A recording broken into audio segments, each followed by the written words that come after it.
શ્રી ગણેશાય નમઃ. ગુરુ રાશિ પરિવર્તન. નિર્ણય સાગર પંચાંગ મુજબ દેવગુરુ બૃહસ્પતિ તારીખ 1 મે 2024 બપોરે 12:56 એ મેષ રાશિમાંથી રાશિ પરિવર્તન કરી વૃષભ રાશિમાં આવશે.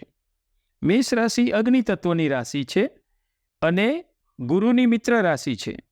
જે મિત્ર રાશિમાં રાશિ પરિવર્તન કરી વૃષભ રાશિ શુક્રના અધિપત્યવાળી રાશિ. વૃષભ રાશિ ભૂમિ તત્વની રાશિ છે અને શુક્ર એ દૈત્ય ગુરુ છે. એટલે દેવગુરુ એ દૈત્ય ગુરુની રાશિમાં આવશે. ગુરુના નૈસર્ગિક શત્રુ એ શુક્રને ગણ્યા છે. વૃષભ રાશિમાં ગુરુનું ગોચર જે તારીખ 9 ઓક્ટોબરે માર્ગીથી વક્રી બનશે. ગુરુ 9 ઓક્ટોબર 2024 માર્ગીથી વક્રી બનશે અને રાશિ તો વૃષભ જ રહેશે. અને વક્રીથી માર્ગી તારીખ 4 ફેબ્રુઆરી 2025 એ વક્રીથી માર્ગી બનશે અને વૃષભ રાશિમાં જ રહેશે. વૃષભ રાશિ પરિવર્તન દેવગુરુનું એ થશે તારીખ 14 મે 2025 વૃષભ રાશિ પરિવર્તન કરી અને દેવગુરુ મિથુન રાશિમાં આવશે.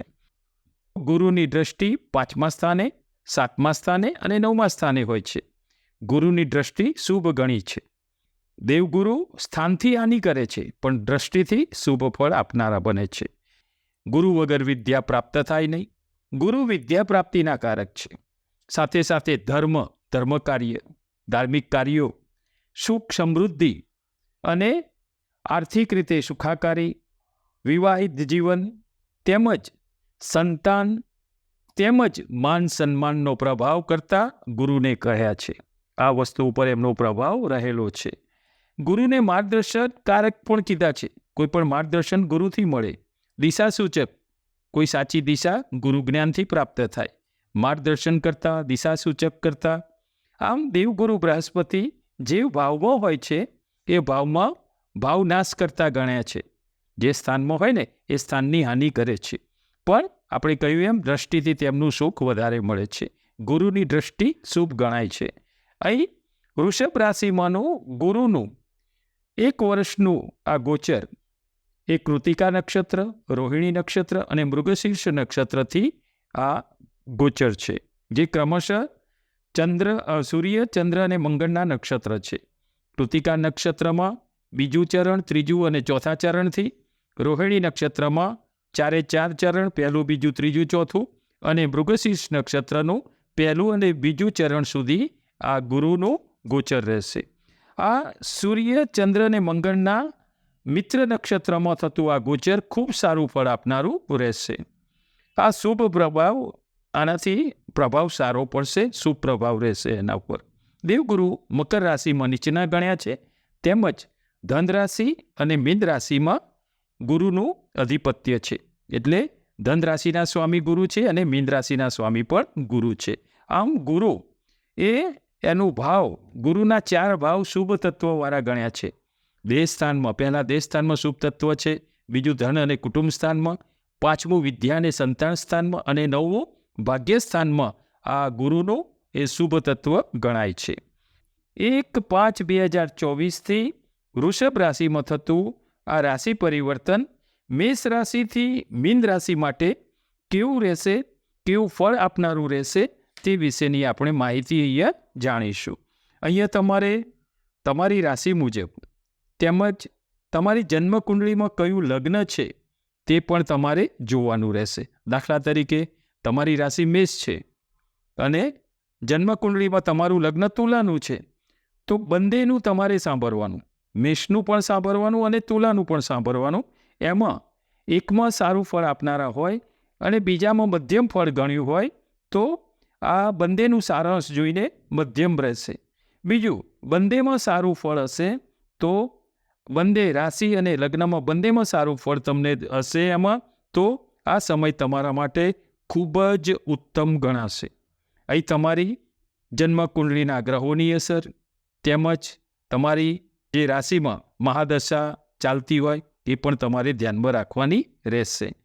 જો તમારી કુંડળીમાં કોઈ પાપગ્રહની યુતિ નહીં હોય તેમજ મહાદશા પણ નહીં હોય તો તમને આ ગુરુનું શુભ ફળ જે વૃષભ રાશિનું ગોચર છે એમાં તમને શુભ ફળ જોવા મળશે.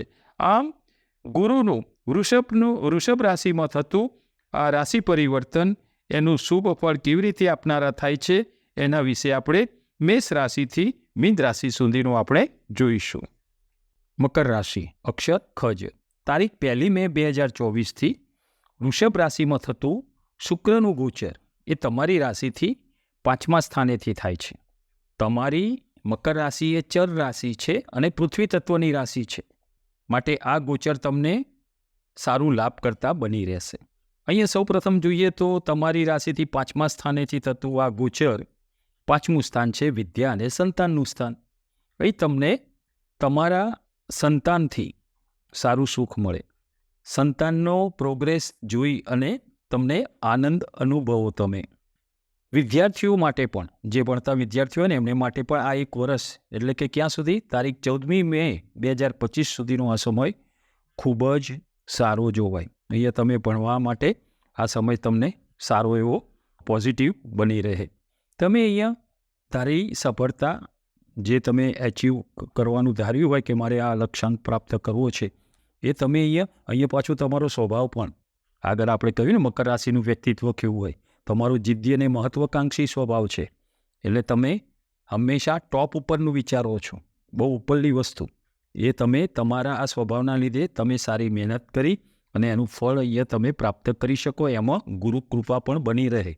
તમારી બુદ્ધિથી તમે કોઈ પણ વસ્તુ ગમે તેવી ઓકવર્ડ હોય ને, જે જલ્દી સરળતાથી ના એ થઈ શકે એવી પણ વસ્તુ તમે બિલકુલ ઇઝી રીતે, ખૂબ સરળ રીતે પૂર્ણ કરી શકો. તમારી બુદ્ધિશક્તિથી કોઈ પણ કાર્ય તમે સરળતાથી કરી શકો છો. ગુરુની 5મી દ્રષ્ટિ તમારી રાશિથી 9મા સ્થાને રહેશે, જેનાથી તમે ધર્મ કાર્ય કરી શકો. ગુરુ હંમેશા ધર્મ પ્રત્યે વારે સારું જ્ઞાન આપે, ધાર્મિક કાર્ય કરાવે, પરોપકારના સેવા કાર્ય કરાવે, લોકોને મદદરૂપ થવાના કાર્ય તમને આ ગુરુની કૃપાથી આવા કાર્ય તમે કરી શકો. ગુરુ તમને ધાર્મિક યાત્રા, પ્રવાસ કરાવે, તીર્થસ્થાને જવાના યોગો પણ બની શકે, જેમાં તમને આ ગુરુથી ધર્મ પ્રત્યે આસ્થા, ધર્મ પ્રત્યે રુચિ વધે. 9મા સ્થાનથી તમને તમારા ભાગ્યની વૃદ્ધિ થતી જોવાય. મહેનત સાથે સાથે અહીંયા ગુરુની કૃપાથી ભાગ્યનું ફળ પણ અહીંયા તમને મળતું જોવાય. ગુરુની 7મી દ્રષ્ટિ તમારી રાશિથી 11મા સ્થાને રહેશે. 11મું સ્થાન એ આવકનું છે, આ સ્થાન, બેનિફિટ પ્રાપ્ત કરવાનું, ઇનવર્ડ. અહીં તમને તમારી સારી અપેક્ષાઓ પૂરી થતી જોવાય. તમે જે નક્કી પેન્ડિંગ જે વસ્તુ અત્યાર સુધી મહાદશામાં કોઈ પણ વસ્તુ અટકી ગયેલી હોય, આ સમયમાં એ તમે એક પછી એક તમે પૂર્ણ કરો એવું તમે અનુભવો. તમારા વૈભવમાં અને ઐશ્વર્યમાં વધારો થાય. વાહનનું સુખ અહીંયા અપાવે. ગુરુ હંમેશા દ્રવ્ય સુખ અપાવે, દ્રવ્ય લાભ મળે. એનાથી આ 11મા સ્થાને થતી ગુરુની દ્રષ્ટિ તમને લાભ કરતા બની રહેશે. આર્થિક લાભ તમને આ અપાવશે. ગુરુની 9મી દ્રષ્ટિ તમારી રાશિ પર રહેશે. ગુરુની દ્રષ્ટિ તમારા ઉપર હોવાથી હંમેશા ગુરુ જો અમે દ્રષ્ટિ આપણા ઉપર હોય, એમની કૃપા દ્રષ્ટિ, તો હંમેશા સફળતા મળે. તમારા આત્મવિશ્વાસમાં વધારો થાય, તમારી પોઝિટિવિટી વધે, તમારા કામ કરવાની આખી પદ્ધતિ બદલાય. તમારા દેહ સ્થાને આ ગુરુની દ્રષ્ટિ તમને આરોગ્યની રીતે પણ સારું ફળ આપે. જે કોઈ આમ થાય કે ખરેખર બહુ જ શરીર વર્કિંગ કરી શકે છે, મને કોઈ પણ જાતની કોઈ તકલીફ નથી, એવું ગુરુ કૃપાથી માનસિક રીતે પણ તમે પોઝિટિવ બની શકો. તમારા કાર્ય કરવાની પદ્ધતિમાં સારો બદલાવ અપાવે, ધર્મ પ્રત્યે આસ્થા વધારે, ગુરુ તમને યશ અપાવે, સુખમાં વૃદ્ધિ કરાવે, સાથે સાથે ઐશ્વર્યની પ્રાપ્તિ કરાવે. તેમજ સિંહાસન પર બેસાડે એવું કહેવાય છે. સિંહાસન એટલે કોઈ બી નોકરી હોય તો બઢતી મળે, તમારો અપગ્રેડ થાય, કઈ બી જગ્યાએથી તમારું પ્રોગ્રેસમાં વૃદ્ધિ કરાવે, એવું આ ગુરુનો ફળાદેશ છે. ઓવરઓલ જોતાં તમારી મકર રાશિ માટે વૃષભ રાશિમાં થતું ગુરુનું ગોચર તમને શરીરથી પણ સારું ફળ અપાવશે, મનથી પણ પોઝિટિવ અને ધાર્મિક બનાવશે, અને આર્થિક રીતે પણ ખૂબ સમૃદ્ધિ અપાવે એવું છે. નમો નારાયણ.